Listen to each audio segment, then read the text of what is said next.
Good morning, everyone, and welcome back to our basic cross connection course today. This is session 2 of 2.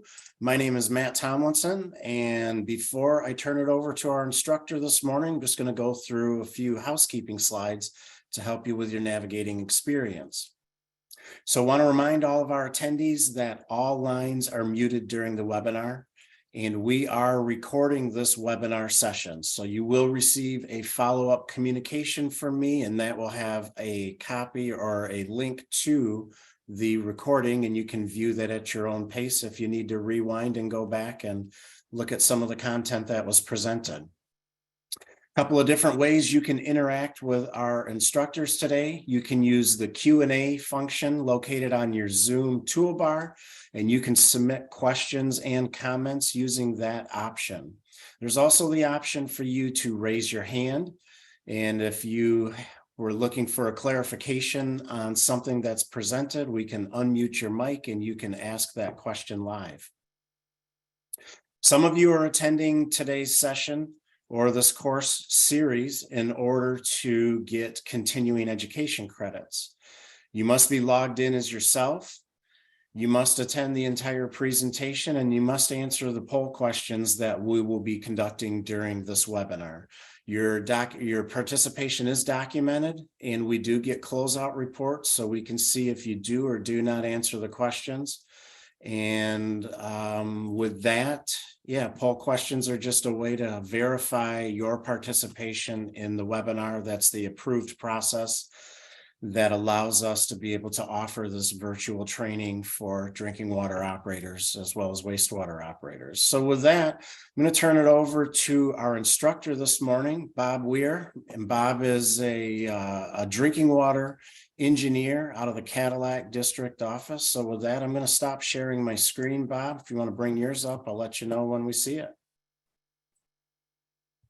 All right, thanks, Matt. So while I'm bringing things up, again, I am one of the district engineers for the out of the Cadillac office. I specifically cover District 72, which is the northeastern portion of the Lower Peninsula. Some of you may have worked with me previously.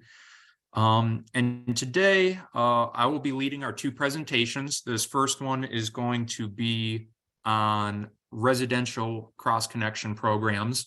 And then after a short break, we will also then be going into some common hazards and facilities, just places to look for cross connections. So I'll just like to check, Matt, are you able to see? It should be on my title slide. Yep, I see on your title slide, and I think we can kick off this first poll before you start rolling. All right.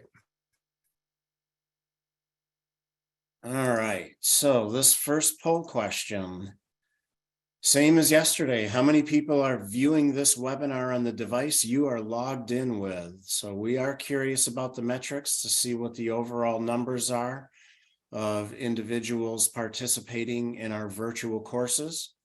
So we appreciate you taking time to provide feedback to us. It should have just been a window that pops up and you're able to select an answer and then hit the submit button. And if you are seeking continuing education credits, then you do need to answer these poll questions. If you're having issues, any technical issues during this webinar, feel free to submit that comment using the Q&A option. And then when I review closeout reports, I can kind of match that up with the time that we did stuff. So we're at 95%. I'm going to let this run another 10, 15 seconds, and then we will get started with today's course. Well, all right. Looks like this is where we're going to top out, 95% response. So if you don't need CECs, you can certainly disregard these polls. All right, Bob, take it away. All right, thanks again, Matt. And I will just start off, as many of you are aware, we had a winter storm come through at the end of yesterday and last night. I am working from home today. Please let me know if there's any difficulties with audio or visual, anything from my internet connection. So to start with the residential cross connections. The whole purpose of why cross connections are just part of this multi-barrier approach that we take with our water systems. We're basically, for any of you out there, you're aware it's a very complex thing, regardless of the size of your water system. There's multiple ways we can have problems develop with a water system, and there's multiple ways that we can try to address those. So among the things that we do, we look at source water protection. There's all kinds of monitoring that we do, and that continues through the whole process. Some of you may treat. We look to keep continuous pressure throughout a system. We do even testing and distribution, whether it's for bacteria. Again, for those of you who treat, our residuals being maintained. Cross-connection prevention is one of the final barriers that we have in place, which is taking place actually getting out to our points of use and where we have our customers. It's going to be one of the final things we have to actually be able to catch whether or not the water is going to be safe for the use of any of our users out there. So what we're going to try to actually look at and establish it for this whole residential portion on why do we have to consider it? What do we expect of you as the water supply? And basically, what requirements are we putting onto you? What is EGLE's then role in this, and how do we regulate it? What is our oversight? And then at the end, just hopefully some things on how can we try to get an effective program actually being administered. So to start, again, why residential? Why has this been coming up? Well, the truth is, it's actually been there from the start. It has certainly gotten more attention recently, but going all the way back to 1976, when the statute was enacted, we had within the sub rule that as far as cross connections being prohibited, this applies to all customer types, such as industrial, commercial, institutional, governmental, and single and multi-unit residential. It has been out there. Really what has changed is both with some of the recent events, I will say in the last decade or so in the water industry, there is more attention being paid by legislators, by our actual consumers. People want to be sure that their water is safe to use. Cross connections is one of the things that has gotten stirred up and kind of put in the spotlight because of this extra attention. And it's definitely out there. Things have been happening. This goes for known backflow incidents as far as being from the CDC that there have been, in this case, 57 waterborne disease outbreaks that have been connected to cross connections, resulting in a little over 9,700 illnesses. The EPA, from a similar span of time, a little bit more, but have found 459 incidents, resulting in an almost 12,000. There's, I believe, an extra zero there, and almost 13,000 illnesses. And this is the actual breakdown of those incidents. You can see that we have this mystery other category that is leading the way, but then of the different consumer types, residential is actually leading the way at almost 20% of those incidents that have been connected to cross connections. And well, that kind of makes sense, because if you look at your system, the majority of your users, just by the numbers, are going to be residential. This is going to vary from system to system, but generally you're going to be looking 80+%. Just most of the final destinations, most of the points of use that you have your water going to are going to be households.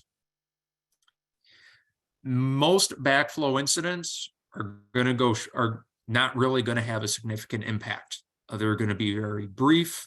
Many of them may go undetected, and whether they called illness or not, we might not ever know exactly when or how it came to be.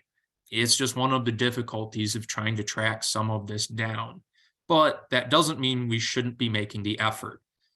We talked about some of the ways that we can prevent things and why we're looking to prevent some of these problems yesterday. In the next presentation, we're going to be seeing some of the pictures and real world examples of how we can have contamination resulting from cross connections occur. This risk is included in homes, just because most of the time it may be low risk. Most of the time we may not have anything serious come of it. Doesn't mean it won't happen at all.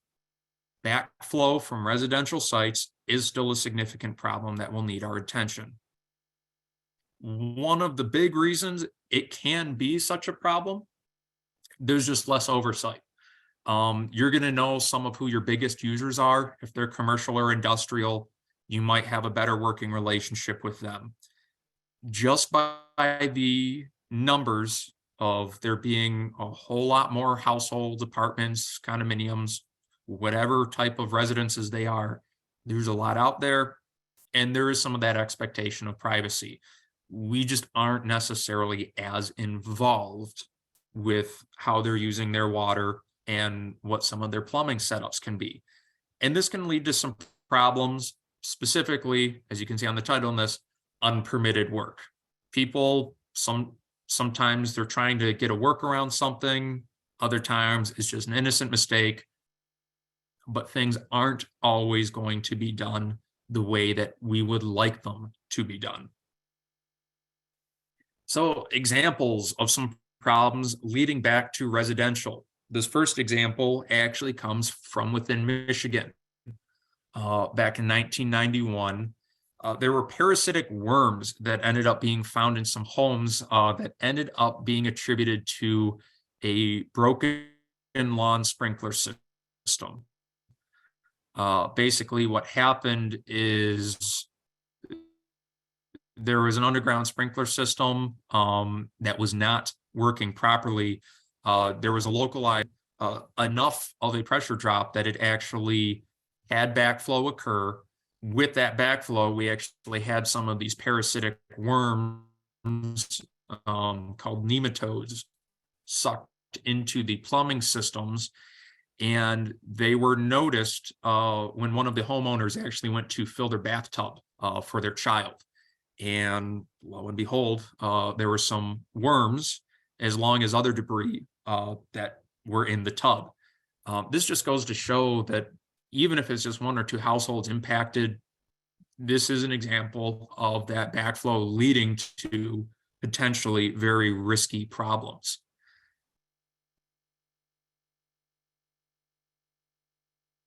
And we've got some more examples. This is kind of going around the country.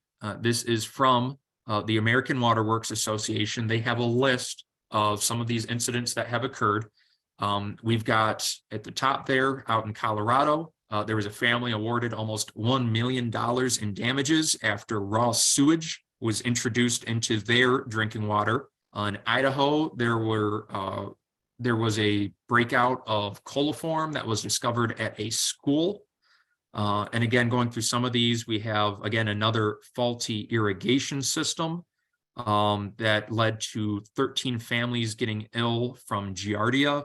We have a private contractor who hooked up plumbing incorrectly to an unsafe source.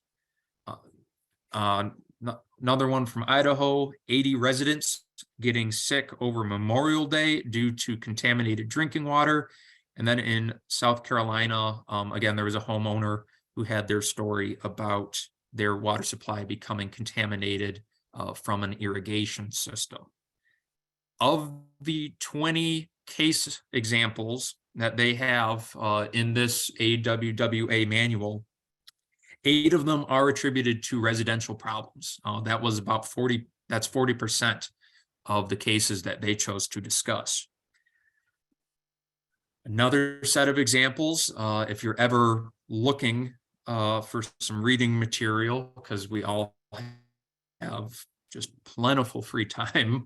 But if you ever wanted to look, there's this backflowcases.com. And again, they document all kinds of different examples of backflow incidents contaminating drinking water supplies. A good portion of them do involve residential sources.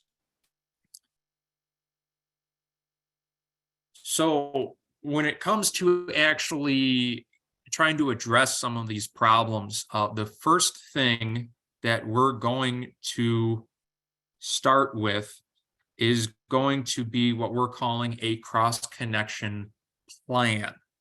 This should not be confused with your program. What the cross-connection plan is going to be a written outline of the program that you will then be implementing. Basically, how are you going to go about trying to address some of these cross connections? This plan is what gets approved by EGLE. And then you can always go back to it. It's what's going to give you the overall structure for how are you going to go about trying to, again, implement your program if you ever encounter any barriers. Again, it should be outlined here. How do we try to address some of those?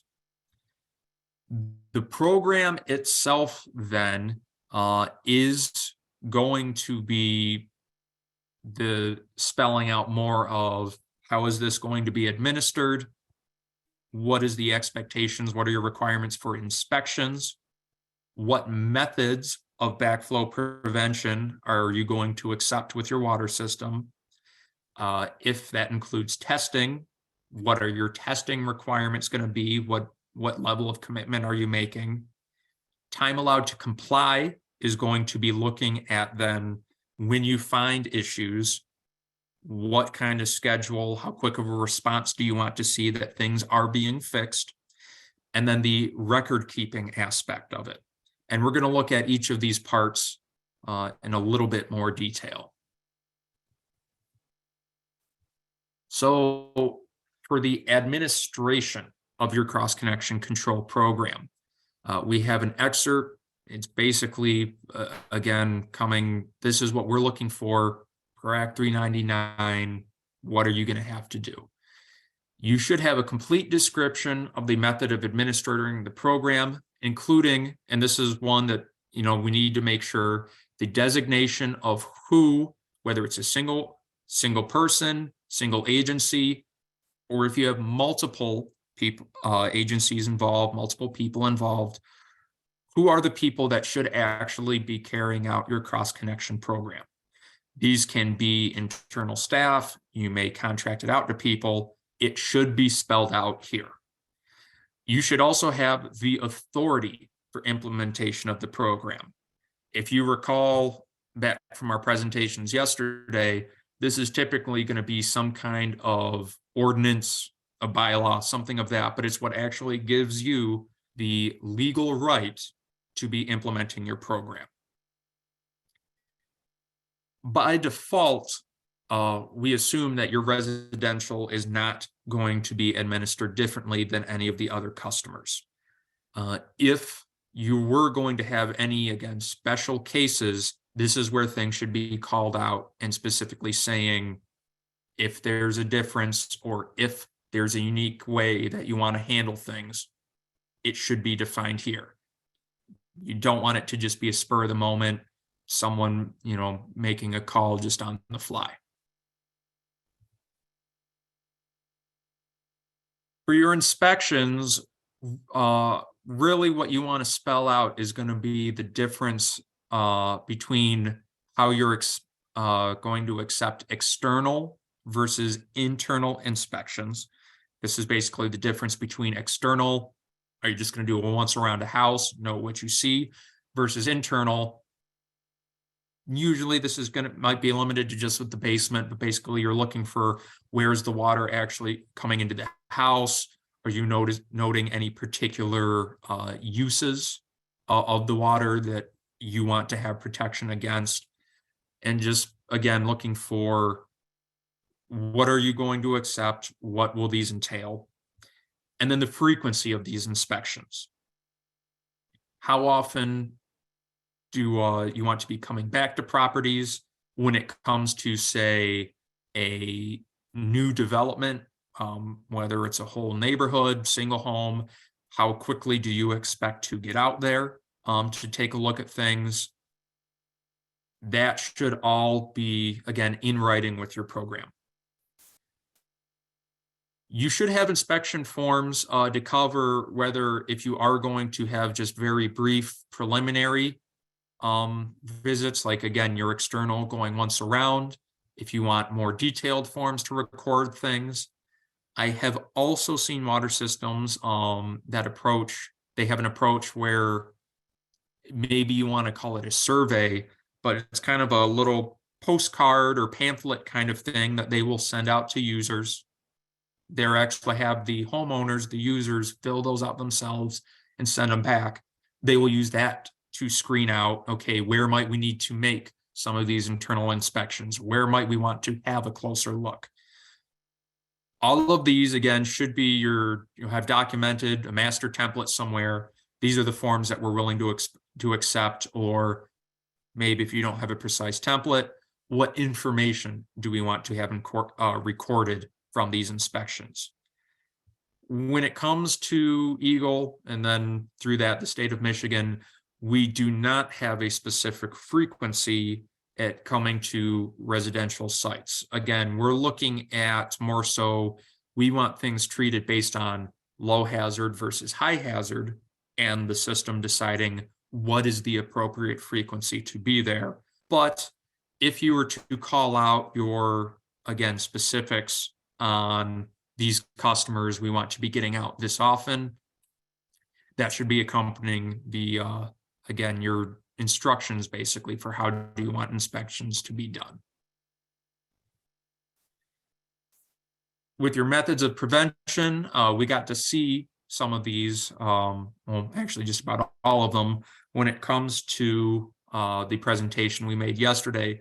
But as a reminder, you have your air gap, which is the actual physical separation of the plumbing systems, or then you can get into your actual backflow preventers, where we have testable assemblies like an RPZ or double check valve assembly, your pressure vacuum breakers, or then getting into some of your non-testable vented double check valves, atmospheric vacuum breakers. Basically, you will spell out how do you want things to be addressed. If you encounter this type of hazard, this is what we want to accept. Or just maybe you put a blanket statement out there, our minimum requirement is this kind of device or this kind of assembly. Again, when it comes to residential, by default, they should not be getting different treatment as far as how you're performing this backflow prevention. Either it's going to be a low hazard or high hazard, either you have back pressure or back siphonage risk. How you match your method of prevention should just be appropriate for the site. It shouldn't matter what customer class it is. When it comes to this testing, again, the testing frequencies, the backflow preventers aren't any different. The testing shouldn't be any different. You still want to make sure that it is qualified personnel who is performing the testing. Just because it's at a residence doesn't mean you should just accept if the homeowner's like, yeah, it still looks okay. You want to make sure it's actually properly tested and that that testing is going to be properly documented. Some of the challenges, because there can be so many of them out there, a lot of these come back to your irrigation systems, but you might have people who aren't qualified, or maybe they can put it in, but they don't have, like with this ASSE 5110, maybe not the certifications for it to be officially accepted for their results. People might not know that, or it might be misrepresented. You might have do-it-yourself projects. Again, these homeowners just deciding, I'll save a buck, I can do this myself. Unwilling participants, either because they feel like you're invading their privacy, or they're not willing to pay for the work to be done. This is where, from previously on our slides, having that authority established on why you were allowed to ask for this or why you were allowed to do this, to have this work performed, is important to have.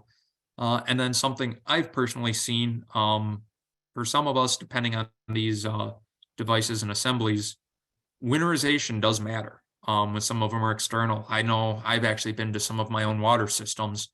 Things will freeze up and a pipe will burst. You might get a part of the casing to crack on the actual assembly itself. They can be damaged, and sometimes you can see that externally.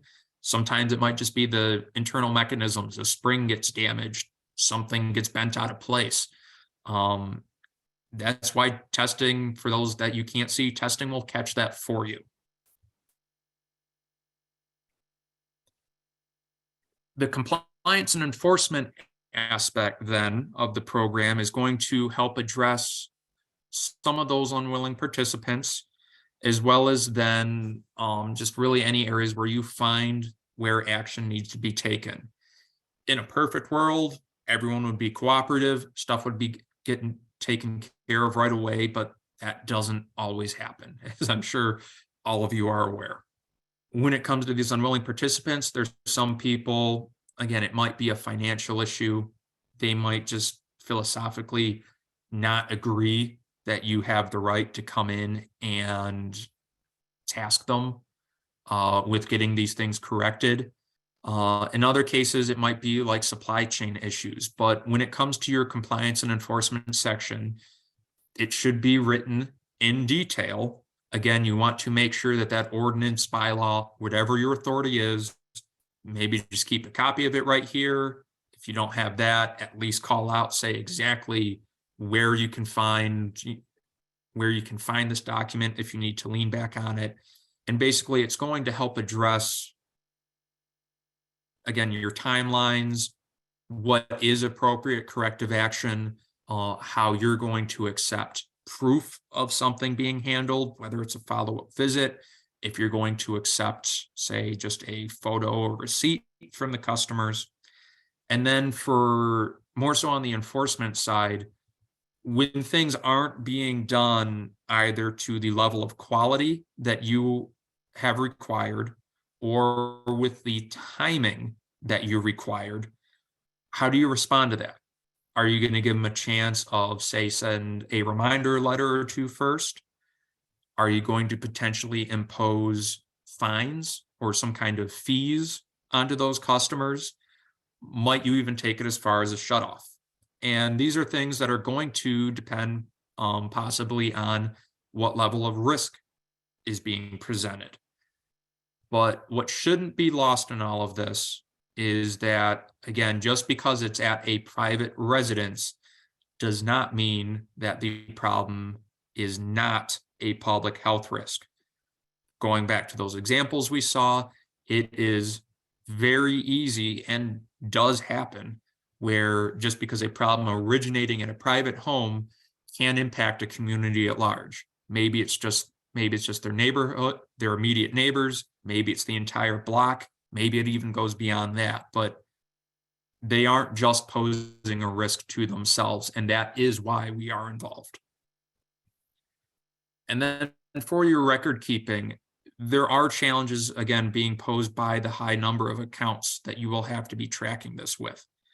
What you want to make sure is that you're able to stay organized. And again, earlier you'll have laid out what exactly you want to be accepting from your inspections, accepting from the testing, or from any corrective action, what you need to have.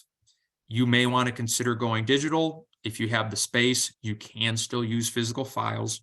The most important thing is going to be, you know, where to find these records and that you're able to actually find a specific record that you're looking for. It's going to be important to be able to come back and find this information, because both for the actual operation of your water system to make sure it's safe, but then when it comes to your annual reporting to EGLE, we had that very quick exercise at the end of our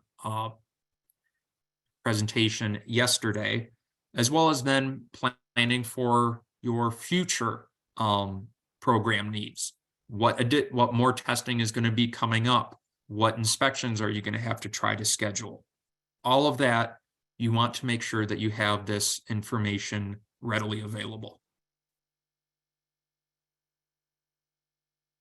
So I had mentioned with one of the reasons this has really come up and become a topic of interest recently is both the public spotlight, but then from a regulatory standpoint, EGLE has had some changes to how we do our work that has also paid a little bit more attention when it comes to cross connections. And what you're looking at here on this side is a few years ago, we updated our sanitary survey process to where before it had really been this kind of report looking packet where we were doing a bunch of fill in the blanks, trying to record information down, to where we transitioned to this checklist style, this different format, with the hope of being more consistent across all of our districts, and as well as trying to be thorough on the information we were trying to collect. Depending on the answers we get, we might cite recommendations, deficiencies, or significant deficiencies. And what we've seen happen is we did have a jump. It was partway through 2018 where we first started rolling out some of these checklists, a jump in the number of citations that we had regarding cross connections. You can see where for several years prior, we were hovering around 20, I'll call it, to then in our some of our recent years, once the checklist came out, we about tripled that number. We've been somewhere around 60 of these citations per year. And it's really just going to be attributed to where we have just trying to be more thorough, trying to be more consistent, and we're making sure that we're looking on these. What this doesn't break down is for the deficiencies, is it that we're just not performing our cross-connection prevention work? Do we just have incomplete or missing records for some of that? Or is it that maybe things aren't being seen completely all the way through, where maybe we have inspections and testing being done, but then we're not fixing, say, malfunctioning devices, or we're not having corrective action taken? These deficiencies could be coming from various points throughout that process.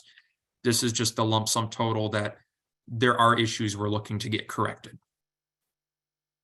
And again, some of the questions that we have been asking are going to be things like, are all account classes being addressed? And this includes residential, and residential has really been one of the sticking points. Are inspections being done across all of these account classes? And then is testing being done across all of these account classes? When we're looking for this term adequate coming up, is basically we want to be seeing, is a real effort being put forth by the water system? Are we seeing problems being fixed? One of the things I had mentioned when we looked at that annual reporting exercise yesterday, we're not expecting things to be perfect every single year. There will be, unexpected surprises that come up within your system. Just the workload is going to shift from year to year, whether it's stuff the water system's trying to accomplish. You've got varying levels of manpower, whatever the reasons are. We're just, again, looking for, is the system following through? Are they doing what they can to help address the cross-connection risk in their water system? And then these questions being asked, they're the same across all of the water systems that we regulate in the state. So this could be, say, a condo association of 12.5 units. This could be a city of 300,000. They're going to be asked the same questions. It's just a different scale of what are we expecting to actually have evidence of being done.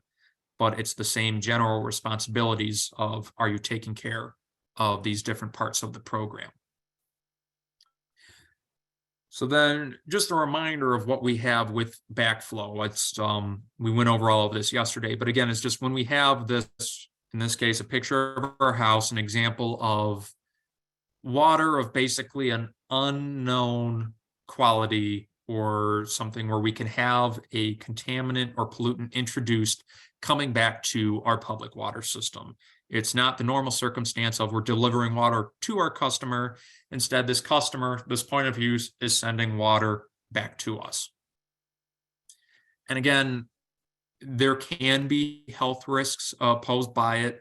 Maybe it's just aesthetics, but it's really all in all not a situation that we want to have taking place. And examples of maybe from some of these residential sites we can see is, we had the example of what we're calling bugs. We had the nematodes from the one case study. It can be general bacteria, sewage. If they've got irrigation systems, you might have like fertilizers or herbicides, any cleaning chemicals or antifreeze, a whole bunch of different things used at these sites. One example of one such risk is just going to be a hose bib. And if someone leaves a hose connected on it, it's a relatively simple fix. Having the hose bib vacuum breaker placed on it, it will break the siphon occurring. You won't have the flow getting sucked all the way back into the plumbing and potentially sent to your system.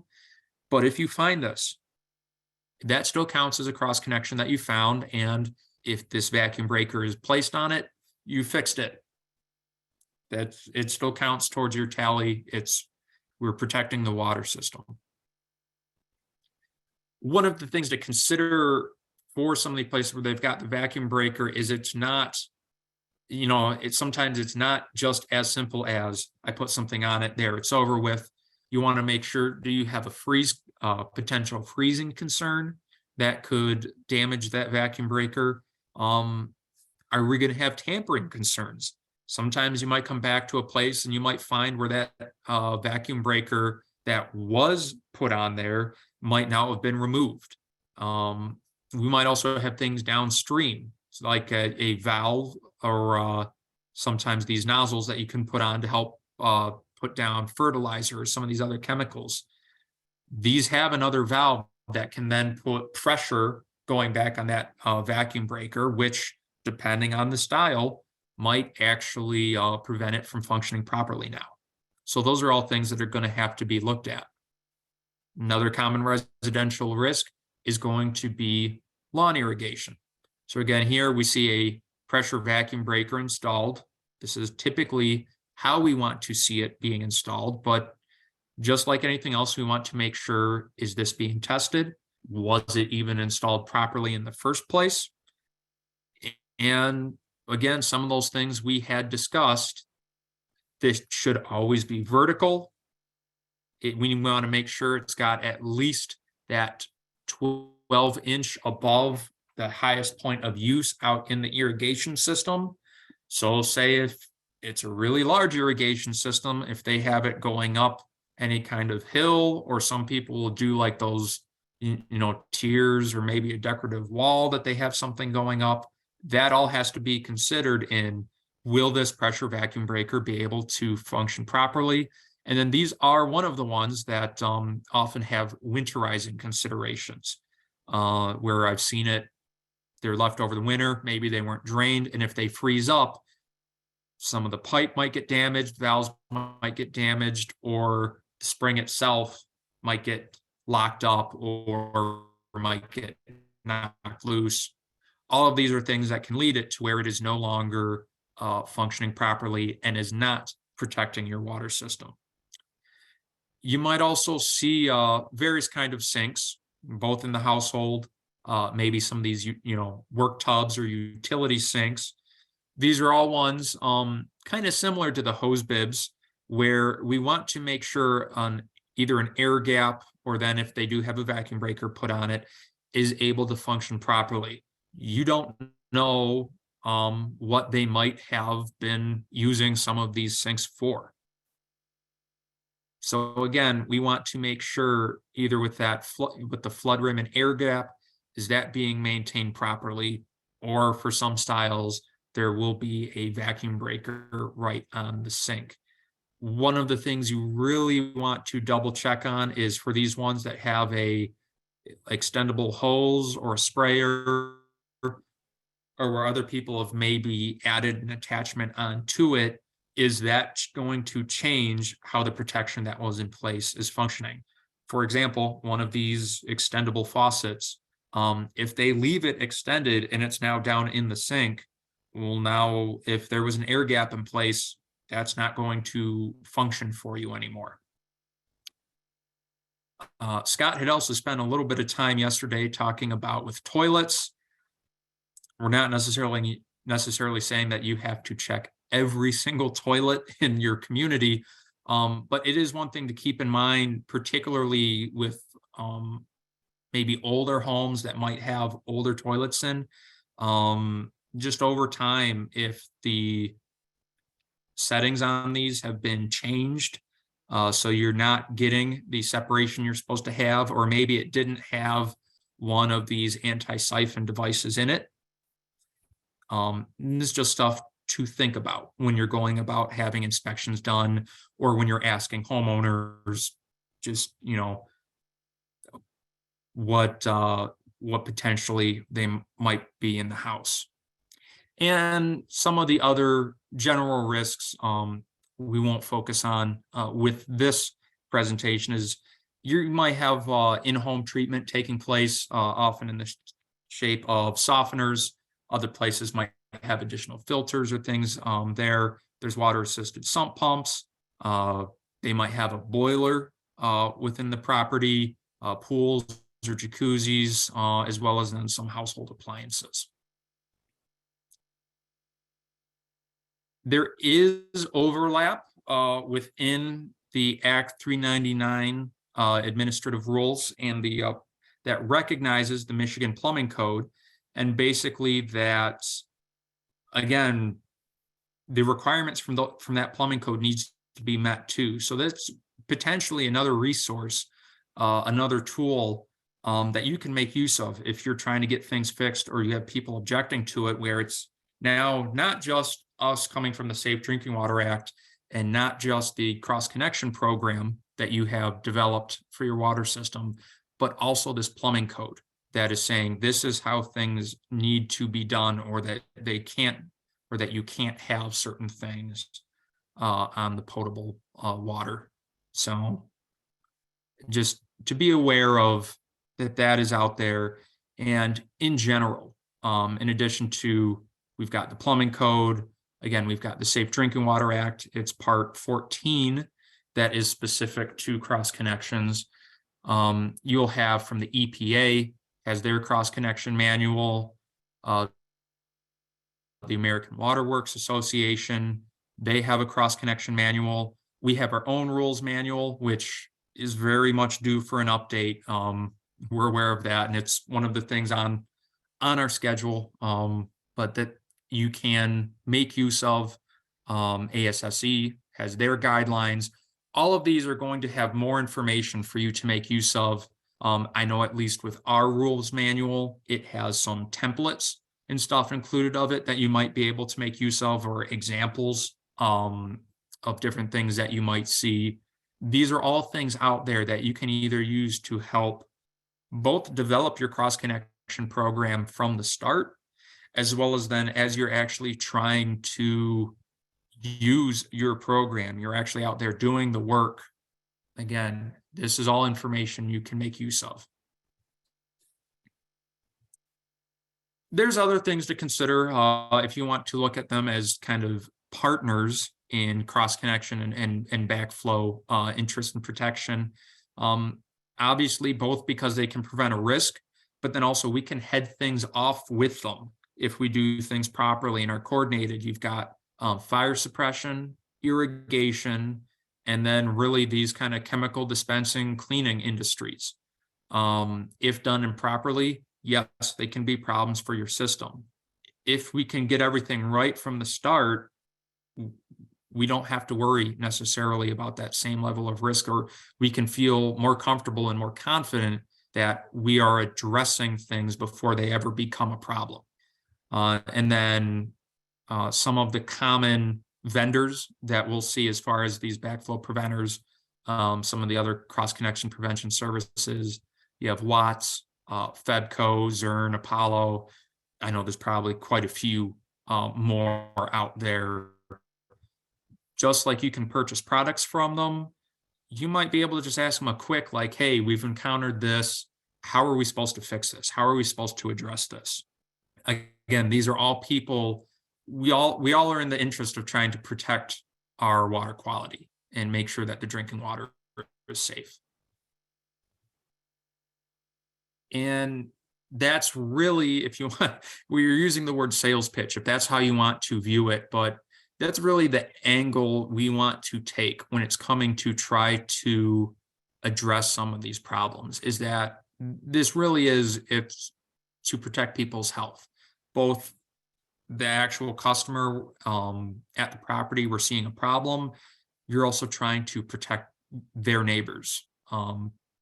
It really is just in the interest of public health is why we're doing this. That's, why you're out there. It's why you would like them to cooperate with you, why these inspections are being done, why it's important that testing is done properly. It is in their interest to try to see this all done correctly. And then also when it comes to potentially backflow events occurring, or if they've got, leaks, problems with faulty plumbing, they're going to be going through more water. Depending on the billing system that's set up, that could be costing them more just right there. And also this faulty plumbing could lead to that increased risk of backflow and potentially exposing them to some of these problems. It could be like if they've got a broken toilet, basically it keeps running through water. If they've got these vacuum breakers, say out on their hose bibs or something, that are just spitting water or spilling stuff, it's not, at that point, if they're not really feeling the health risk aspect of it, well, maybe they're going to care about the cost of it. That is money that is literally draining away. So some tips for success on trying to have a successful cross connection program, and particularly with getting it implemented for your residential customers. Public education can be huge. Just getting people to understand what is being done and why can go a long way. I know I have received phone calls from customers asking, they might sound, in some cases they sound distraught or upset, confused, whatever it is, but they want to know, there's people from the water system here and they're saying that they're here to do this. Is this real? And I can walk things through with them, explain it. And a lot of times that's all it takes is a simple explanation, and they are much more comfortable at the end of the phone call that this is a real task, a real exercise that you're doing, and that it's to their benefit. So whether you do this just coming up on your own materials, you have something posted on your website, maybe you send something out with your consumer confidence report, however you choose to deliver that message, maybe you even go so far as if you host events, if you have maybe like a public works day where people get to see, if you show off, if you've got any fancy equipment you want the public to know about, you have examples of, the work that you actually do. It's, again, just to get people to see, one, what are their taxes actually accomplishing, and two, what do you do? How is it helping them? I had mentioned earlier this kind of survey or questionnaire approach. Just getting them to see that gets them thinking about, what are some of these risks presented? How can we help try to prevent or reduce some of these problems? And then with that, if you're actually having that face-to-face interaction, again, just simple conversations, being willing to answer some of their questions or explain things to them can really help. And then the other thing that maybe once some of that interest or trust has been gained is just being consistent with your messages and being consistent with your work. You're not going to, don't give people special exemptions if it's not appropriate. Don't treat people differently just because if it's one of those that one place, all you had to do was walk in and in 5 minutes, you got to check one or two things and it's done. Whereas another place, maybe you have to be there for an hour to get through everything. Just being consistent with all of it can help keep some of that trust once it's been gained. And then really then the final messages we want to have there is when it comes to your residential cross connection program and really your cross connection program at large, is it covering all of your counts, including residential? And then has that been submitted to EGLE for review and approval? Do you have a functional record keeping system? And then, are you again able to have that information available if you need to go back and check things or have follow-up? Are inspections being done? And both, are they being completed? And is it being completed at least close to your target schedule? Like I said, we're not expecting it to be perfect every year, but we also don't want to see where you were supposed to get to 100 customers and you got to 10 of them. Is testing being completed for any assemblies that you have out there? Are you actually enforcing on these findings? So if you're finding if things are missing, are they broken? Is that being corrected? And then do you have a strategy for education? Again, just when it comes to this public outreach, are you prepared if people have questions? Are you prepared on how to share some of this information? So people know what's going on. So with that comes to the conclusion of our residential cross connection programs presentation. We'll have a little bit of time here for if there's any questions out there. And then if there's no questions or once we answer those, we can take a short break before getting into our next presentation. Okay, Bob, I'm not seeing any questions or any hands raised at the moment. What kind of a time frame do you want to do for a break? Well, I'll top Scott's 6-minute break from yesterday. I have 9:52 right now. I'm gonna go ahead. It feels like a lucky number. Let's do a 13-minute break. We'll come back at 10:05 and get started because I want to make sure we can get through all the examples in our common hazards and facilities presentation. Okay, a So 13-minute we'll plan break. to come back All at right. 10:05.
All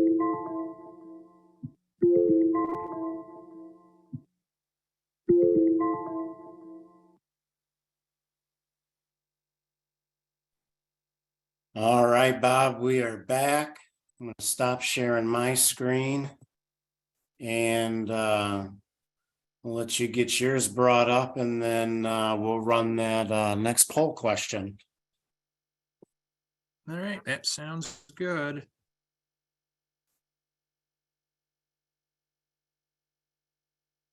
Let's get back to, here we are.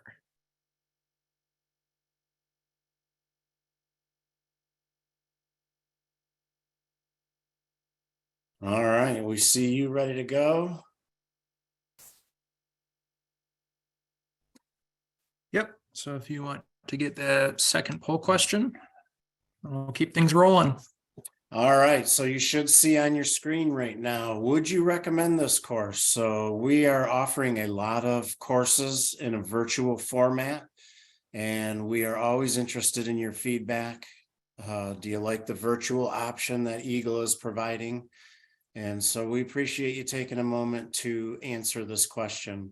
And if you are looking to get continuing education credits, then this would be the second question we have asked.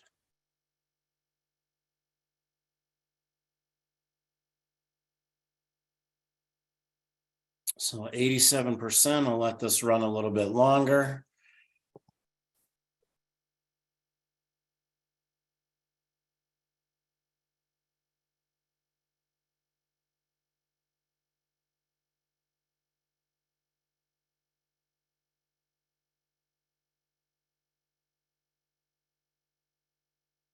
All right, so at 1 minute, we have had a 93% response rate.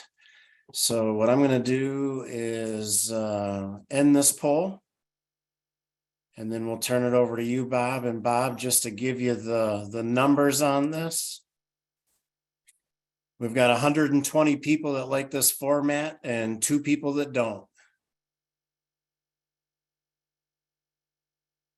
All right, thanks, Matt. And then also just, we always appreciate comments and feedback on these courses too. If everyone has ways they think we could either improve what we do, or if there are parts of the course you appreciated.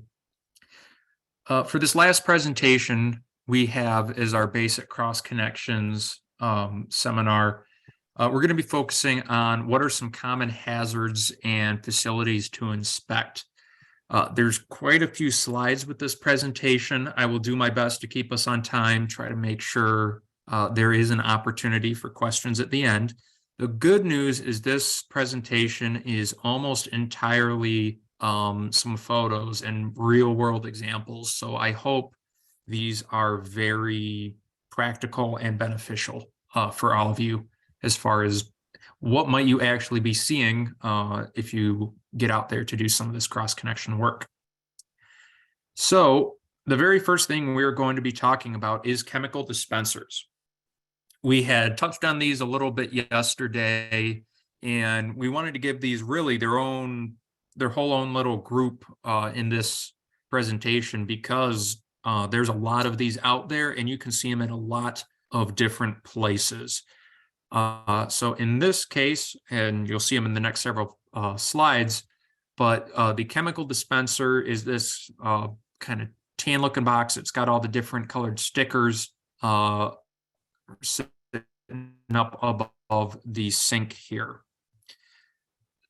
So what a chemical dispenser is basically, it comes, and whether where we have this jug of some fluid, presumably some chemical, with a hose coming up to the dispenser, is at just the press of a button, it is automatically going to give you whatever it's plugged into, and whether, say, it's some kind of sanitizing solution, some kind of solvent, basically whatever fluid chemical that you're plugged into, flip of a switch, you're going to get a dose of that for whatever you need. So in this case, we have a guy filling his mop bucket.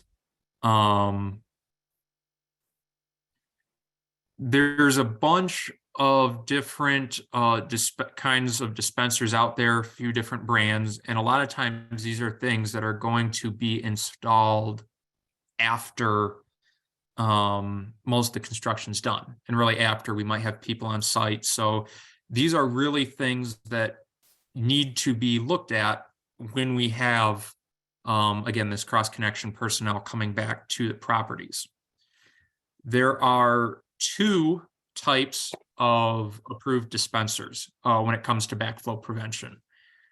They should be labeled on the outside with the sticker that will either say ASSE 1055A or ASSE 1055B. And what the difference is that an A dispenser is going to have a dedicated water supply that basically terminates with something that isn't going to be a hose thread. One of those spigots that you can, basically screw things on or off. 1055B is generally going to be connected to a janitor sink faucet. And it's going to have some kind of, there's a few different names for them. You'll see a wasting tee, pressure bleeding device, flow diverter. Basically, it's just something that keeps pressure from building up within the hose line. So this is an actual cutaway of one of those chemical dispensers. Basically, we've taken its plastic shell off. And the way that they're designed is you've got your water supply coming in this case, the gray hose. And then we have these built-in air gaps that are internal to the unit. So any of them that have one of those ASSE stickers, this is what the inside looks like. It's got these manufactured air gaps that are included right in it. That is its backflow prevention. It feeds the chemical, the clear little hoses with the red nipples or attachments here is where the chemical comes in and is basically fed through a Venturi effect. The water flowing down the hose is pulling chemical into that water stream.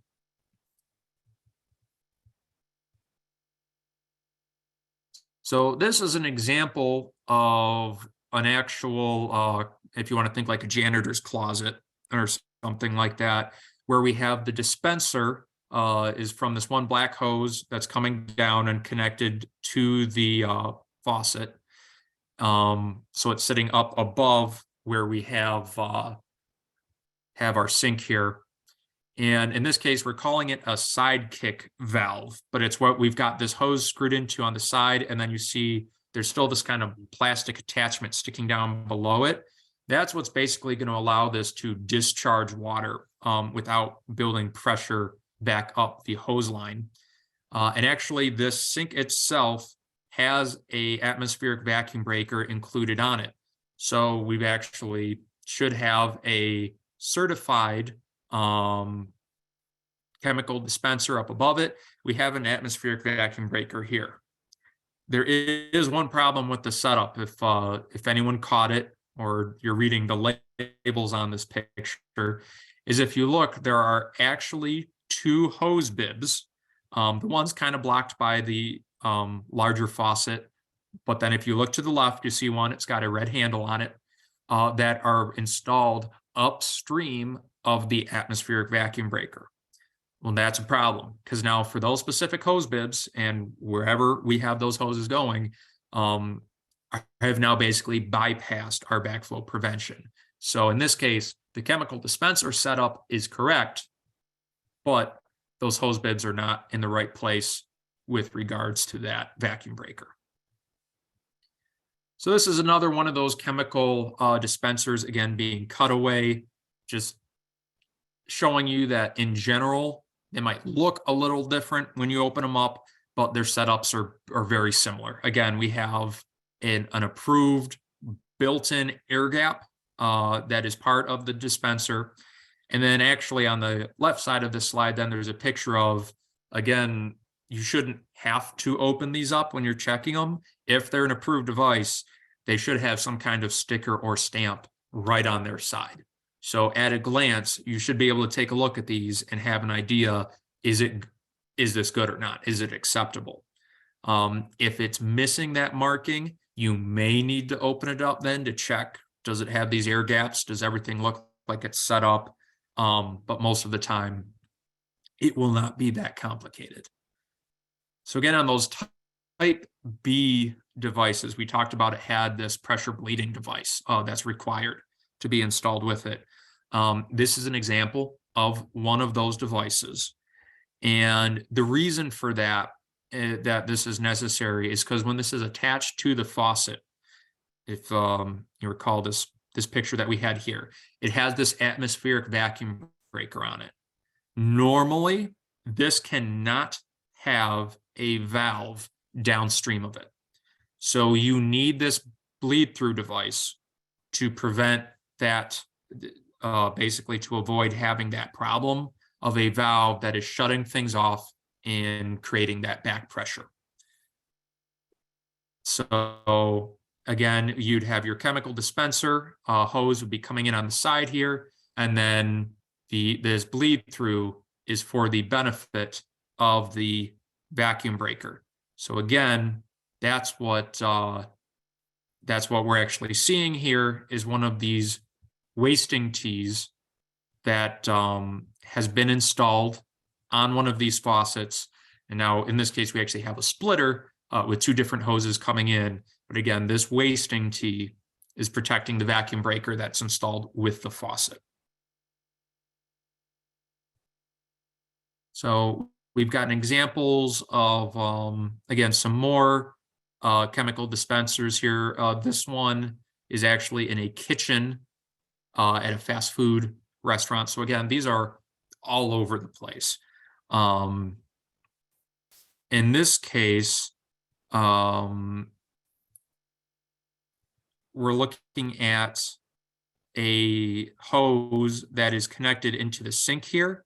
It does not need a wasting tee because there is not an atmospheric vacuum breaker included here, and there's not a threaded faucet that we could actually be attaching things to. So at least in this picture, we don't see the atmospheric vacuum breaker, but because it does not have that threaded hose bib or a threaded faucet, they cannot be attaching valves downstream of it. So that's why things are okay. If it had that threaded connection, that's where we would have to specifically look for that 1055B. And then this is just the picture on the side. Again, where in this one, it actually has open sides on it. So again, you can just peek in and see the air gaps that are included with it. On this setup, again, this looks like this is at a actual wastewater treatment plant. In this case, we've got our chemical dispenser up above. Again, it's tapped into the splitter that's off the hose. And in this case, we actually have an issue with that splitter because we have all of this connected and we currently don't have a wasting tee that is included with this. So this little mushroom looking thing, again, on the faucet, that's the atmospheric vacuum breaker. It is not going to work correctly in this case because we now have these valves downstream and we're putting continuous pressure back against that vacuum breaker. If you recall the atmospheric one, that was just a little float or plug mounted in there, didn't have a spring or anything to backload it. So if it gets back pressure against it, it's just getting pushed out of the way.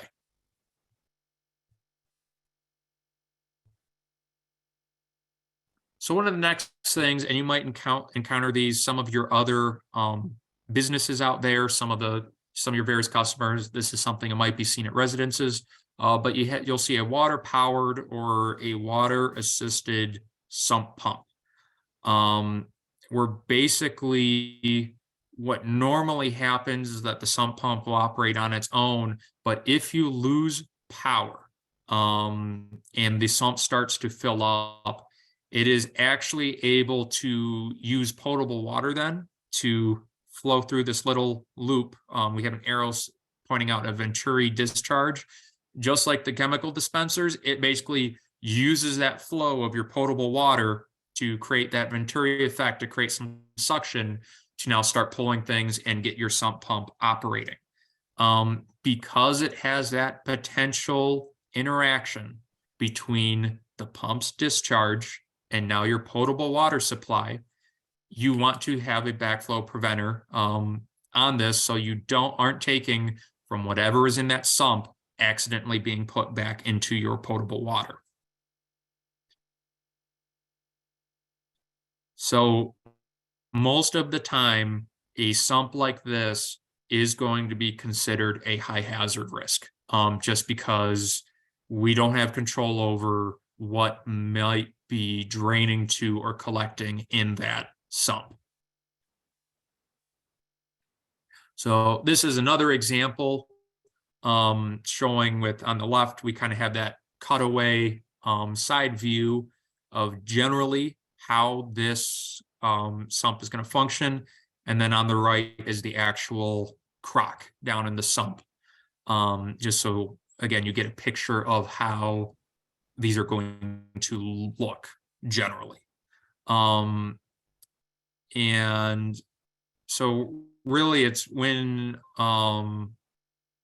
it comes down to treating these, again, normally you're going to have a RPZ if on the water line, and then if the what's being called here as the educator, again, basically with when we're triggering and trying to get this flow going for the water assistance on the sump, if it's in line with that and basically still a common discharge, you still need the RPZ. The one difference is going to be if there's a separate discharge pipe or multiple separate discharge pipes. So basically the potable water is going to get the sump going, but never is actually connected to or exposed to the sump's discharge line, when it's actually going to start emptying out of the sump. In that case, you can have a PVB. Again, it needs to be located 6 inches above whatever the highest point on that discharge line is. So that would be the one exception to whether an RPZ is going to be considered the necessary assembly or not. The next potential risk is actually air conditioners, at least for some air conditioners. Depending on the models, there are going to be some that have water flowing through them, kind of acting as a heat exchanger for how the unit functions. We have examples of heat exchangers on the next slide. With the design,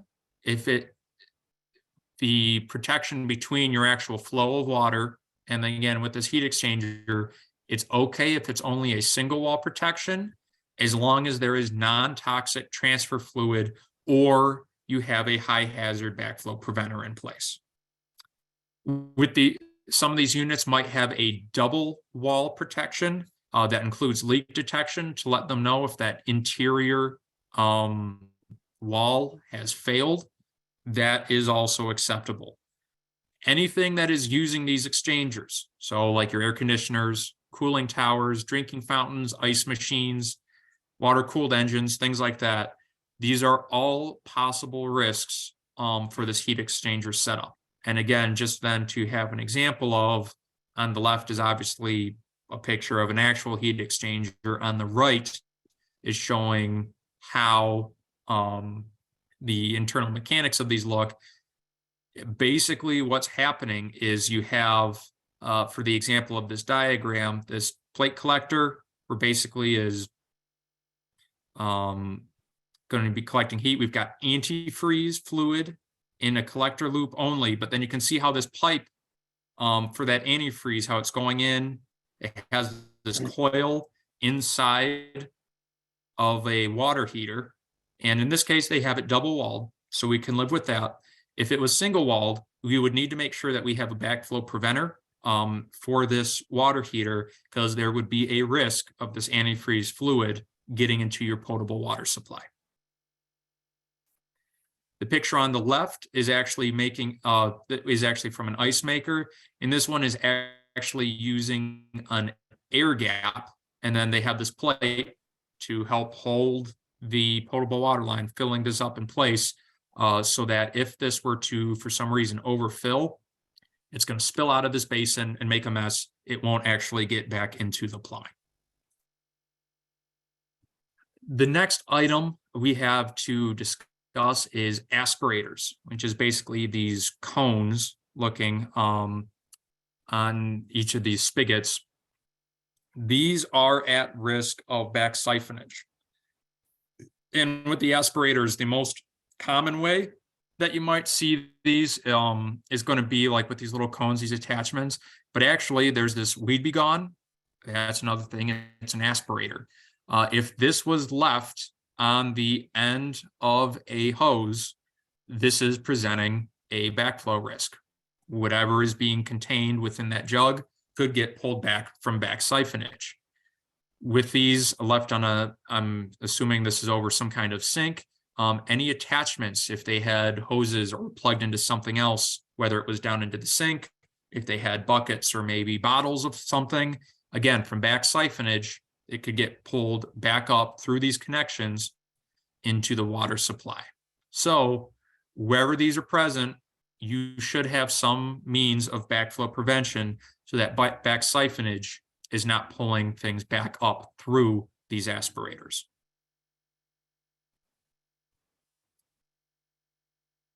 In this case, there's an auxiliary water supply, and this is specifically talking about the example of private wells. This is where they're going to have, they might, whether you call it auxiliary, secondary, backup, there's basically a different water system, a different source that is interconnected with our public water supply. This can be a problem, whether if there's back pressure, if whatever they have for that source from a pump or whatever's providing the water might potentially overpressurize or exceed what our public water system has and is going to push water into our public water system, or if it just might be a questionable source. It's not going to be subject to the same monitoring that we do with our public system. It might not be receiving the same kinds of treatment. There could be various different things that cause problems. Either way, this is water of a quality that we do not want to have getting back into our public water system. Really, just the best case scenario when this happens, it's best to just disconnect them if at all possible. We don't want to have an interface in between them. In this case, what we have shown here is actually two physically disconnected systems. The dark blue plumbing that we see is part of a potable water system. The white plumbing and then the small hydropneumatic tank that's off on the side is for an irrigation system. They're not interconnected. If there was to be an interconnection, again, you're looking at an RPZ. Just you don't want to take any risks with it. But again, the best course of action is just to keep these entirely physically separate. So this is always a fun one to bring up because a lot of people might not think of these ones. But bait shops and pet stores are another potential cross-connection risk. Because if it comes down to looking at it, if they've got aquariums, if they've got their bait tanks on stuff, that water needs to come from somewhere. And if they're one of your customers, it's coming from your public water supply. So in this case, we're looking at the left, we can see it's at a bait shop. They've got a bunch of stuff under the counter here that's basically, they've got two tubs that they've been keeping minnows in. And then we've got an overhead shot looking down into that tub. Now, if anyone has a guess at what the issue is here, it's that we've got these, again, spigots where we're filling up these sinks, these tanks are down below the flood rim. So these are definitely going to get submerged. And the issue with the setup is it was claimed to be installed with a anti-siphon device. The problem is that this anti-siphon device is located down below the flood rim. So this is basically an improper installation. When this is filled up, if it gets over the spigots, it is basically at risk of a backflow event occurring. And in this specific case, being with the that they're keeping bait here, it's basically we're keeping animals. If one of those were to die just from the waste that they produce, we basically have biohazard problems here, and this would actually require an RPZ to separate the bait tanks from the potable water supply. At beauty salons, you'll see, they have all these sinks. They're going through rinsing hairs, doing whatever, if dyeing, shampooing, whatever they're using. We've got various chemicals that could be applied. And in this case, we also have this hose that's been left down into the sink as a submerged inlet. In this case, that hose, if we follow it going back down through, you can see there's a little U-shape, a little loop down below the sink, is protected by a vacuum breaker. But that's something you want to check to make sure that protection is in place. If that wasn't there, the submerged inlet would not be acceptable. That would be a cross-connection risk. And in this case, the flood rim, again, is the top of this sink, which we can't assume that this little dip in the sink's rim where they let people, you can lean back and rest your head on it. We can't assume that that's what sets the flood rim.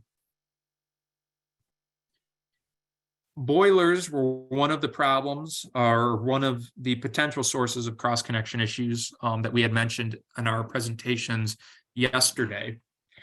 As a reminder, there you can come across both treated boilers and untreated boilers.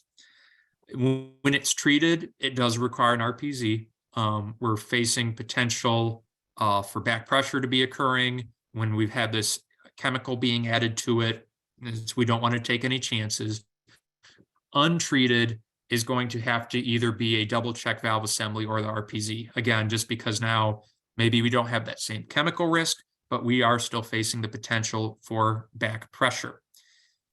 In this case, on these pictures on the left was the protection that was in place. Might be a little difficult to see, but on that lower line, there's a little support rod coming up to it. We have a Watts backflow preventer. Basically, it's a vented double check valve. The issue with that is that that would only be acceptable with a untreated boiler. Well, as it turns out, in that same room, they found this barrel that might be a little difficult to read, but under that BSP2, it says right on the label, boiler treatment. That really doesn't leave a whole lot of room for doubt. So that's where, when you're at some of these cases, you need to look for context clues sometimes. In this case, just at a glance on the left, you might think, oh, this double check valve might be appropriate if you think it's just a untreated boiler. But then with looking around, doing some investigation, we found signs that treatment might actually be occurring. That double check valve is not going to be acceptable. In a similar example, again, just you can look around and explore a little bit. We've got a boiler room. We see the unit is in the middle here. Well, if we peek around, whether you're just wanting to know, oh, well, what's that on the wall? Or if you're following some of this plumbing around, there's might find in this case, it's a very clear chemical application point. It's basically, they've got the funnel. That's where they're going to be pouring in like their anti-scaling. or whatever other treatment they're adding into the water, you really don't have any room for doubt here. That's a treated boiler process. Booster pumps, again, these are going to be causing problems where, depending on how they're set or if they start to malfunction, they can cause, again, back pressure issues, where we're going to be raising the pressure at our customer sites. And if that isn't being checked properly, this could actually be pushing water back out into our public water system. So this is one of those things, and in this case, whether it's someone might have done it themselves at home, it might be at a business somewhere. These are things where you're going to be looking for, how are these set to operate? And then again, making sure that between where they have this booster set up and where we have our public water system, or the potable water supply, we want to have backflow prevention in place. One of the ones, in terms of the complexity or the amount of things that we're going to have to protect against, that's kind of towards the top of the list, is going to be car washes. I don't know if anyone has had a chance to actually kind of see the behind the curtain of a car wash. There is a lot that is going on back there. A lot of times there is a whole variety of chemicals that you're going to be seeing being applied, various soaps, rinses, drying agents, waxes, polishes, things like that. As well as then they might need pumping systems to get the pressures that they need for some of the different machinery, whether it's the nozzles, various sprays, to actually work properly. So this is an example from back behind a car wash. We actually have a few pictures here of, we've got, again, some of those chemical dispensers that is going to be feeding from these drums. These are presumably some of the different, again, soaps or drying agents that they're using, but are then setting them up through the treatment system. Looking at these car washes, you can have whole galleries of these treatment pumps and everything. So these are one of the ones where you're really going to have to make the call. Do you try to prevent every point of use, or do you maybe walk things back a little bit? And is there just a point where you've got some common plumbing that goes to all of these, where maybe we can just drop in a single RPZ and basically just contain all these different treatment processes? Again, that's going to be a decision that you make as a water system, as the supplier, and you might have some discussion with this property owner to decide what is everyone most comfortable with, what's going to be your most practical way to protect this business. You also have the potential, they might have a bunch of these utility sinks and stuff too.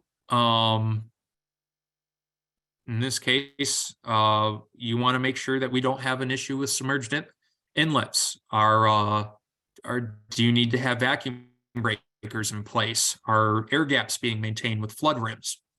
There's a whole bunch to look at. And in this case, you want another look down the gallery. They also have these water softener assemblies. Now, of course, you can see water softeners in a bunch of different other applications. But one of the things, again, you're just wanting to make sure is, depending on the water softener and what they're using with that, it's entirely possible that might be using resins or chemicals in it that you do not want to have getting back into your public water supply. Similarly, if they've got water heaters, boilers, that's all stuff that you want to be aware of. So as we can see from this picture, there's a lot going on with this car wash. Between, we have, again, our chemical dispensers with all these, tubs or barrels of chemical below them. We were seeing where we had the sinks. We wanted to worry about submerged inlets. We've got some water softening taking place. So what they ended up doing with this property, and the decision you'll have to make, is they just put RPZs right there with the service line coming into the business.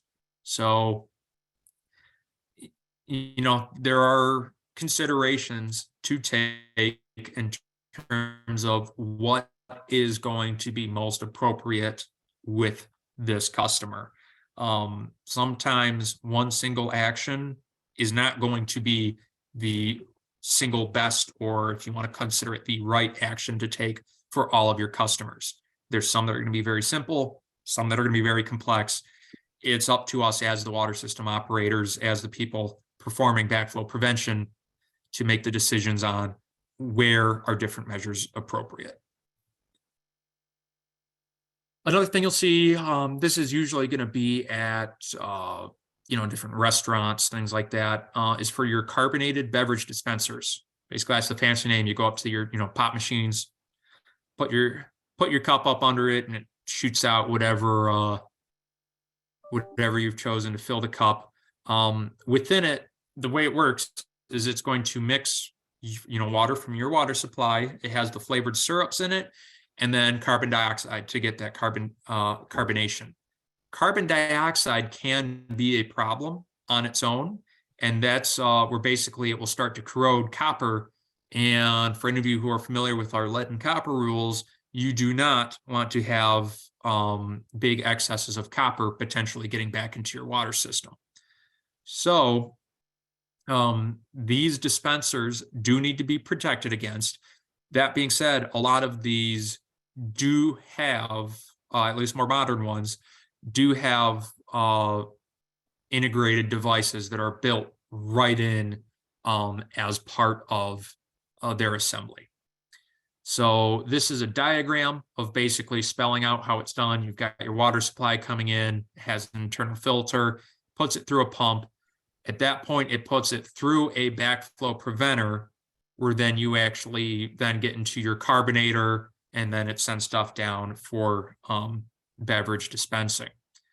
So again, this is a look on the left here. We can see we've got a few of our different carbonated products. That's what we're talking about. And then inside of it, we actually took the back off of one.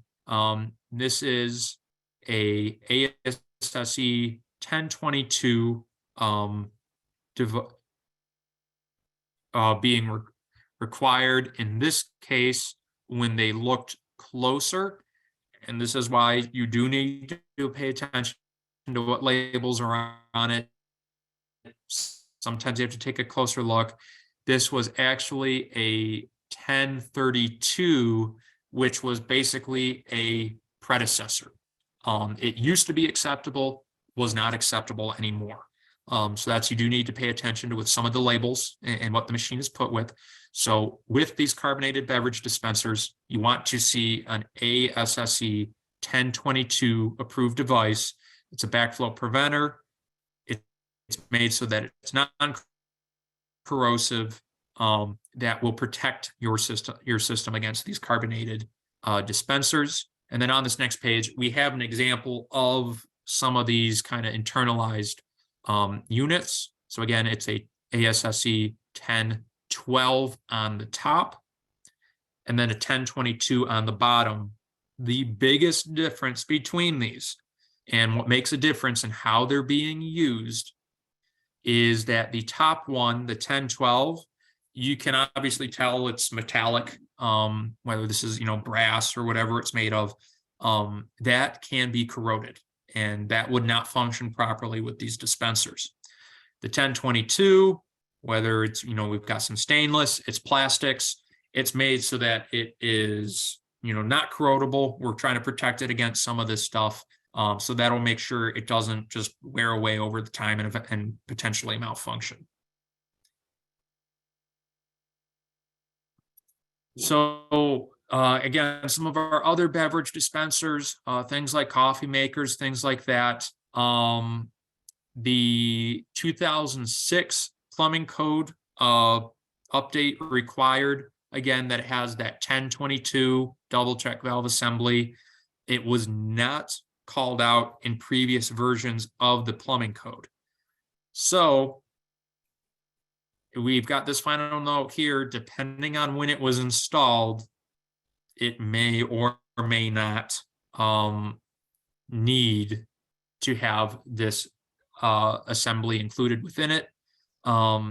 This is going to be one of those things, as more time passes, we're going to see more of these machines phased out. It should be more and more of these newer ones that do need and should have the 1022 included with it. Cooling towers. So this is going to be dependent on, sometimes you have places of business. A lot of times these are seen, again, very large buildings, hospitals, things like that. These are potential problem areas when it comes to backflow, and have actually been kind of notorious in a couple of examples. Is the reservoir they sit in. It's kind of difficult to see, but the picture on the right, looking through the cage, it's sitting in this reservoir where there's standing water. You can have a lot of kind of nasty stuff potentially growing in there. That makes this is a high hazard problem. It's either going to need to have an RPZ established on it or an air gap in place. Nothing else is going to be acceptable levels of protection for this. And the reason I'm saying these have gotten a little bit notorious is that it has generally been in these kind of cooling towers where Legionella has been found to really grow and really seems to like it in some of these reservoirs. So that's when we've heard of some of these examples of some Legionella outbreaks and stuff. A lot of times it's tracked back to these pieces of equipment. So this is definitely one that we want to make sure is being properly protected against. Anytime you're looking at decorative ponds or fountains, again, it's a question of where is the water coming from? And that's really the theme that hopefully you've started to notice as we're going around and when we're performing these inspections, is if you're seeing anything that it's an endpoint, it's a use of water, it's just where is it coming from? Because if it's coming from your public water system, we want to make sure that whatever this end use case is, we're being properly, we're making sure it's properly protected. So again, you might see these a lot of times people out if they're doing any kind of landscaping or gardening. Sometimes in malls they'll have indoors. They'll have some of these big fountain setups or airports. Again, if it's connected to your water supply and if these are kind of open to the environment, we don't know how these are being taken care of or what might be getting into them. We have so there was an example actually from 2014. There's a village that was struggling with some BACT positives, total coliform positives. And what had happened is a hose had been connected to a yard hydrant and run out to one of these fountains to fill it up. So normally the fountain was actually separated, but the hose had been left in place while the fountain was filling and actually ended up getting flooded. Its outlet ended up being below the water level. The next morning when they came back to the fountain, it was completely empty. And basically what happened is while that fountain had been left to fill, the fire department went out to do some exercises and was using their pumper truck, and it actually caused a localized depressurization and pulled all of the water out of that fountain back into the system. And that was where some of the coliform detects started coming from. So, some of those, you think, it's like, wow, it would be a 1 in a million chance. It would really take some pretty odd or unique circumstances for this to happen. Well, they do happen sometimes. And that's what we're trying to protect against. Fire suppression systems have been one of the pretty common examples that we've been bringing up in our previous discussions. They can be considered high hazard if there is some kind of chemical additive. A lot of times these are going to be antifreezes to prevent any of the building plumbing from freezing up. You may also want to consider them high hazard if they have these exterior pump connections. And if you know that your fire department either uses additives or potentially draws from surface water. Because what could happen then if you have these exterior pumper connections is that if there's additives left in the tanks of one of these pumper trucks, or if they've been drawing from surface water, and if anything was left from that, that could potentially get introduced to your potable water supply then when they hook up. Really, the exception to this then is going to be as if you've got no chemical additives, and if the fire department's policy is that they only use, again, potable water without any additives with their trucks. If that's the case, you might be able to consider these low hazard and use a double check valve. That's going to be where coordination with your local fire department is really going to be important. So in this case, we have a fire suppression system, and it is being protected with a RPZ. Again, one of those things that Scott had shared previously when he was going through our different types of backflow preventers. The easiest and quickest way to tell apart if something is a double check valve or an RPZ is going to be the little additional port or vent that comes with the RPZ, where it can discharge in the event that backflow occurs. Again, a double check valve would not have this relief port on the bottom. But so in this case, we've got our potable water supply in the dark blue, the RPZ was installed, and then we have our white plumbing, which is the actual fire suppression then going beyond it through the building.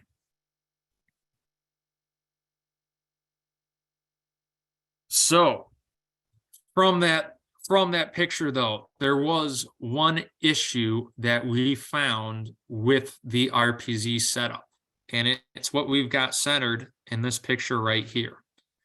Normally, you would expect to see some of these additional attachments on with the, the RPZ or testable assemblies. There are test ports. What happened here is someone actually took one of those test ports and they swapped it out for a hose bib. The reason that's a problem is now if someone is using it like a hose bib and connecting to it, we are now basically introducing a new opportunity for a cross connection to occur. And now we've removed one of the test ports, so we can't be checking to see if this RPZ is functioning correctly. So again, these are the kind of things that you can catch, and why it's important to physically get out there and look at some of these places. So in this case, we have a double check valve that is being used with the fire system. Again, we can look at that real quick. There's no relief port with it. This, again, is an acceptable setup to protect a fire suppression system if the local fire department does not use additives and they only use potable water when filling their trucks. If any of that changes, or if there any of that is in doubt, there should be an RPZ that's put in place.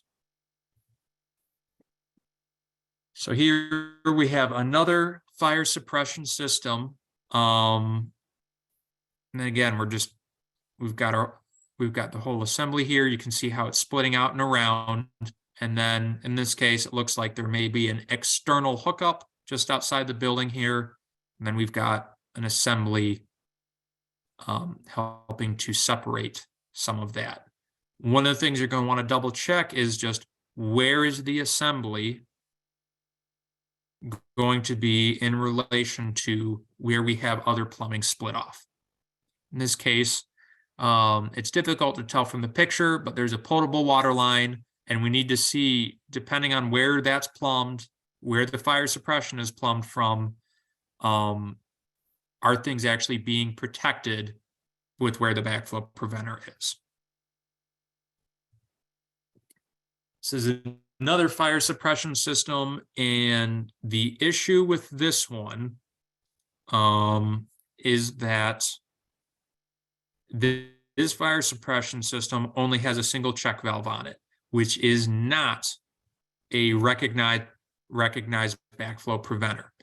There were a lot of systems, fire suppression systems, that were installed like this, just because that's how previous versions of the plumbing code is what they called for, and it's what they allowed.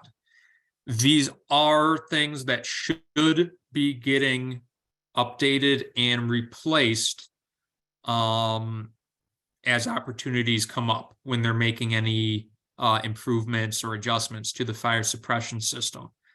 When that time comes about, this should be either a double check valve or an RPZ that gets installed in its place. What you need to double check is to make sure with that new backflow preventer going in, hydraulically, is that still going to be functional with the fire suppression system? If you have too much of a pressure drop or pressure loss that occurs with the new backflow preventer going in, the fire suppression system might not work as intended.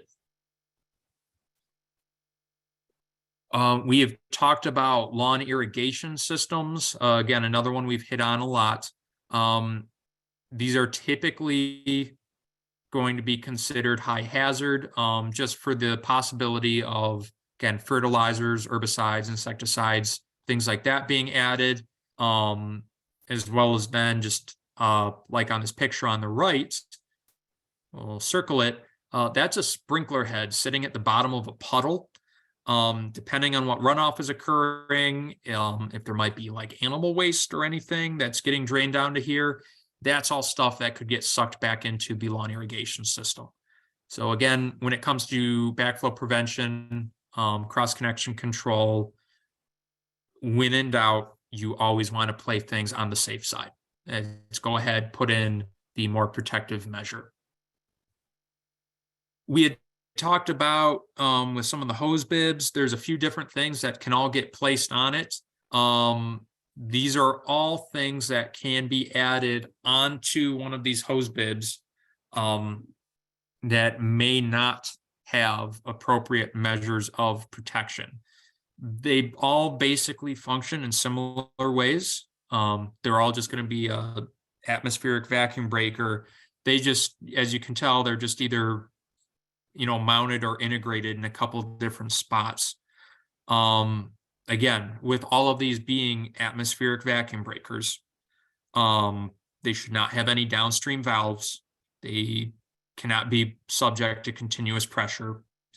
So that's stuff when it comes to maybe explaining to the homeowner or business owner, wherever maybe these need to be added on, that putting one of these on, and then if you leave a hose connected on it with like a again a splitter further down, or one of your spray nozzles or something that is potentially defeating the purpose and might make these malfunction. Fire hydrants are a source that a lot of times people will overlook when it comes to considering if they're protected with cross connections. Really, what you're going to want to do is make sure that, one, you have basically, you know, regulations, you have protection against unauthorized use. And when you do permit people to make use of a hydrant, whether it's, you know, filling up a truck, water tanks, things like that, you want to make sure that you have, generally you want to have a meter to keep track of what they're using, as well as then a backflow preventer to protect your system. We've seen where you can have, there's a pile of them here of some portable RPZ units. Again, these would need to be getting tested, you know, going with each use, because technically every time they're sent out, it's a new installation. You want to make sure it's still functional. Another thing I have seen systems do is basically they have a designed air gap that when people want to fill things up, like we have a picture here of a person using a hydrant to fill their the tank being pulled by their truck. They might go through the vertical hatch, and they basically have just something they set right up on there that the hose might clip into, that basically just physically prevents the hose from potentially dropping into that tank. And they just maintain an air gap that way. So whatever way your water system decides to go about it, you just want to make sure that you're preventing unauthorized use really within any reasonable means that you can, and that when you are allowing use of hydrants, you're doing that in a safe manner. Again, with water softeners, in this case, really what your issues are potentially going to be is when the waste lines for when they discharge coming off. In this case, from this example, there was not an air gap being provided, so it's possible for it to actually siphon things back up through that waistline. A very common way of fixing these is, again, just cutting off, terminating the pipe right above whatever, whatever it's draining into, just maintaining an air gap that way. If that's not possible, or if it'd be too much of a mess, then you can look into installing a mechanical backflow preventer. So with things like these water softeners, water heaters, things like that, you really want to make sure that air gaps are being maintained on their discharge lines. We've talked about toilets and stuff before. A lot of them, with them now, you might see just a vacuum breaker is installed right up above the unit itself. For those that aren't, again, specifically the ones that are the water closets where they've got the water tank set up on the back of the unit, they need to have the anti-siphon valve inside of it. And if it matters, when you're going to check stuff, those anti-siphon valves, that's going to be ASSE 1002 is the certification that goes with those ones. So again, newer units, this is stuff that's built in with them. We can look at some of these. I think it's safe to say it looks like they've been there for a while.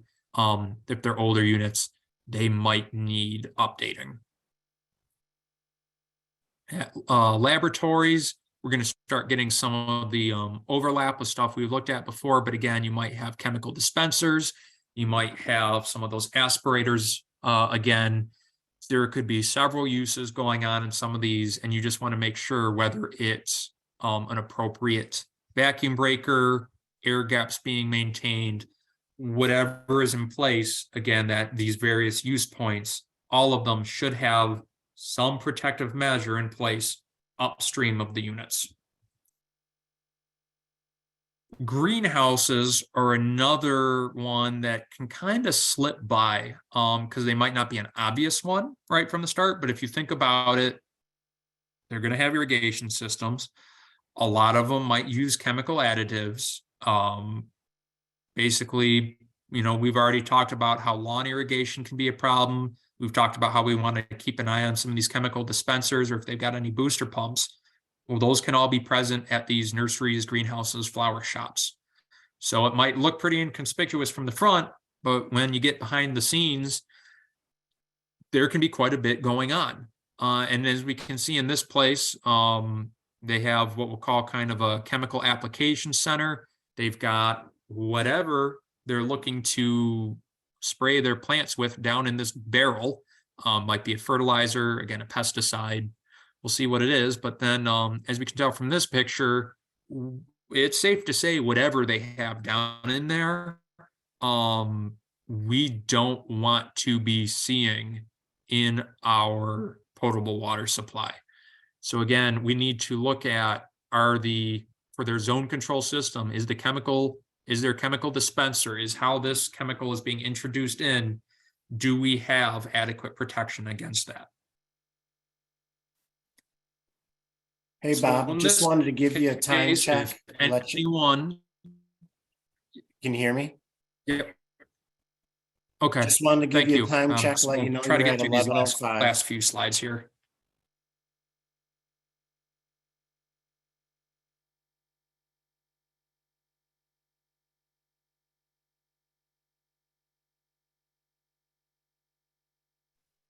Can you still hear me? Yes, I just had a little can. restart. Yeah, Okay, just wanted to make sure. So going back, this is a reverse osmosis unit. we are not seeing your screen at the moment. Okay, let me pull it back up. I think I had a interruption there. Let me.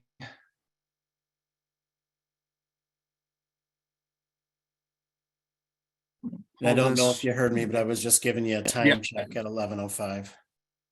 yeah. No, I heard your time check, and then I think my Okay, system had a hiccup. sure. So, all right. Hopefully, you should see my see some You are of in this again. design mode, so I'll let you know when we see it in presentation mode. You're on slide 51. All right. Sorry for that little interruption, everyone. We're back where we need to be. So these aren't always aren't as common out there, but this is a reverse osmosis system, which is basically a very, very high-end filter. Um, these are going to require an RPZ installed with them because their waste streams and the products that they have that they can generate can be some very concentrated and very undesirable stuff. So just when you see some of these RO units being installed, they should have, again, an RPZ upstream of them so that we don't get anything being collected or then rejected by this RO system, potentially getting back to your potable water supply. Marinas are going to be places, generally you can have fish cleaning stations, boat washing stations. You got people rinsing out sometimes the water tanks on the boats. Again, that's all stuff where we don't know what that water quality is, or we don't want, or obviously they're using water that's coming from somewhere, and if it's from your system, we don't want to be getting any of those byproducts back into that, or run the risk of accidentally intermixing if they had made use of any basically untreated surface water previously. We don't want to accidentally introduce that into our systems. So you're going to see a couple examples here. Again, fish cleaning station. There's a wash station by the docks. Again, a couple more filling station or washing stations. These are all things to keep an eye out around some of the marinas and dockyards. Medical buildings. Everything they're doing, a lot of the things they use, again, aspirators, a lot of the equipment might need water cooling or uses water as part of the process. A lot of dental equipment, they'll have, like, again, the little water, water jets or things like that. Those are all points of potential cross connection that could occur. And a lot of times these offices get very complicated because they have a lot of this equipment present. These are ones where sometimes containment is a recommended course of action, just because it's simpler to have a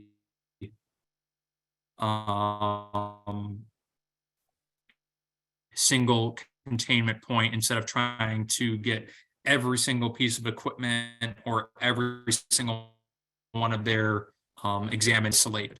In this case, they had a whirlpool bath that was used as some of the therapy, and they had an RPZ that was put in place here, which was the correctly chosen way to try to protect against that use. It's really, again, you're just trying to keep in mind where they don't think because they have one thing protected that they've got everything taken care of, or everything as a whole is going to be taken care of. The one question would be, is because it's below grade, is to make sure that this isn't going to become subject to flooding potentially. That would be the one concern with the RPZ. We've got, again, photo equipment. They use water for rinsing or some of the processing. Any of the chemicals that are being applied here can be problematic. So I know I'm starting to get a little faster through these slides, but it's just a lot of this. We're taking concepts we saw earlier, and it's just, again, identifying where we have these points of use. Where is that water coming from? And if it is from our public supply, how is that being protected against? So in this case, this is actually for X-ray development. And we've got the tanks down in here have some pretty harsh chemicals inside of them. They had it protected by this pressure vacuum breaker. The reason this becomes a problem is because they've added this hose bib on the end. And now we've got this hose running somewhere off picture.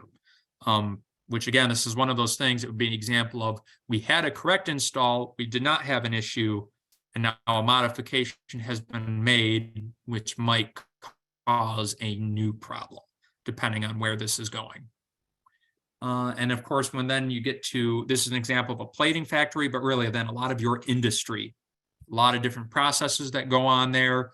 A lot of them might use chemicals or have pretty significant byproducts. And then with that, just even their general cleaning purposes, there's a lot of different points where we might have cross-connection concerns. And again, this is another one you have to make the decision, is isolation or containment going to be a more appropriate approach? So in this case, this was at an industrial center. We've got a close-up on the next slide. There was an RPZ that was installed, but has really been kind of tucked away back here. And it's safe to say, because it was so hidden, and then just looking at the condition of that RPZ, I don't think it's gotten much attention. And I would doubt that it's functioning like it's supposed to at this point.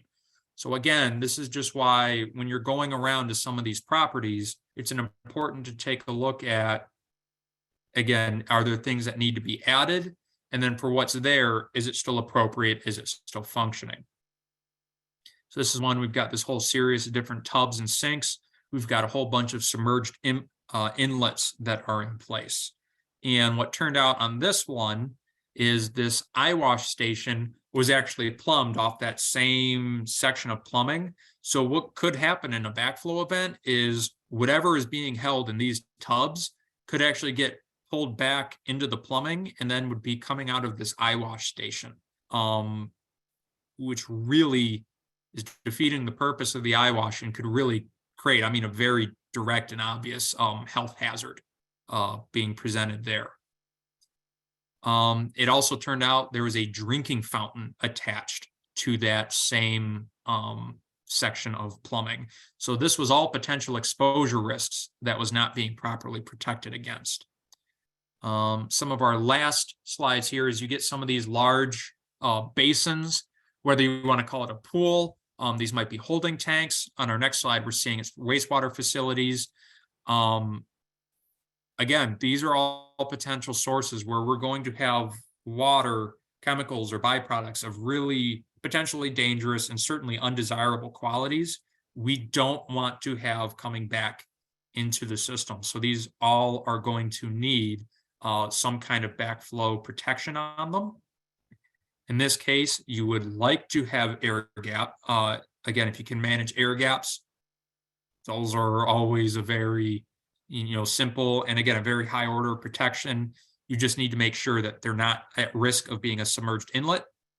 Similarly for wastewater, again, if they got holding tanks, any of these chemical tanks, we want to have these protective measures in place against them. We have inside, one of the things they've been able to do and help manage is that they have very clear labeling of the different plumbing, which can be very useful and helpful in determining whether a cross connection exists or not. And then this is an example, again, of just some of the risks you can face at these wastewater places. And then we have some of the sanitary dumping stations on the next slide. That is raw sewage leaking out of some of this plumbing.